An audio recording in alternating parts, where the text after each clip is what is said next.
अंग्रेजन बहू और बेचारी भूली सास। माधवी अपने पति रमेश और अपने बेटे अजय के साथ रहा करती थी। अजय का बचपन से एक ही सपना था कि वो अपनी आगे की पढ़ाई यूएसए में पूरी करे और इसीलिए वो यूएसए पढ़ाई करने के लिए चला जाता है। 3 साल बाद जब वो अपनी पढ़ाई पूरी करके आता है तो अपने बेटे के आने की खुशी में माधवी उसकी पसंद के कई तरह के पकवान बनाती है और जब घर की डोरबेल बजती है तो माधवी अपने पति रमेश को कहती है, लगता है मेरा अजय आ गया है, आप यहीं बैठना, मैं दरवाजा खोलती हूँ। माधवी जल्दी से जाकर दरवाजा खोलती है तो दरवाजे पर अजय के साथ एक लड़की को देखकर वो अजय से पूछती है, ये कौन है बेटा? माँ, ये ग्रेटी है।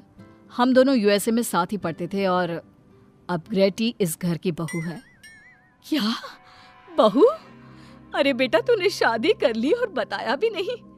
कम से कम अपनी माँ को बता तो देता कि तू अपने साथ इस घर की बहू लेकर आ रहा है। मैं बहू के आने की कुछ तैयारी तो कर लेती। कोई बात नहीं बहू, यही रुक, मैं अभी तेरे लिए पूजा की थाल लेकर आती हूँ। मॉम, आप अपनी ये फॉर्मेलिटीज बाद में पूरी कर लेना। I'm so tired right now. आजा डार्लिंग, अपना रूम कहाँ है? कोई बात नहीं बहू, तुम पहले आराम कर लो, तब तक मैं तुम्हारे लिए चाय बना कर लाती हूँ।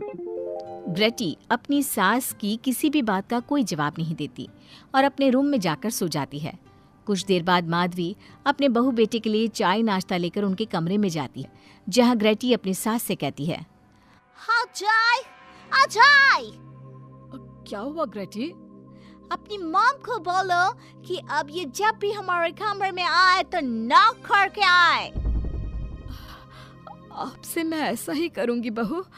वो तो आज ही तुम दोनों आए हो तो मुझे लगा थक गए होंगे, इसलिए जल्दी जल्दी मैं ऐसे ही चाय नाश्ता लेकर आ गई।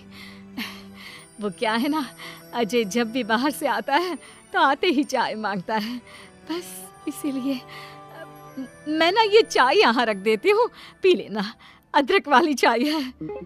ये बोलकर माधवी वहाँ से जाने लगती है। तभी ग्रेटी अपनी सास से कहती है, जाते हुए अपनी साथ अपनी ये चाय भी ले जाओ, क्योंकि अजय अब चाय नहीं पीता। हाँ माँ, जब से मैं यूएस से गया हूँ तब से मैंने चाय पीनी छोड़ दी है। अब एक काम करो, हम दोनों के लिए कॉफी ले आओ, मैं सच में बहुत ज्यादा थक गई हूँ। अरे ठीक है, ला देती हूँ। अच्छा बेटा, तुम्हारे मम्मी पापा इंडियन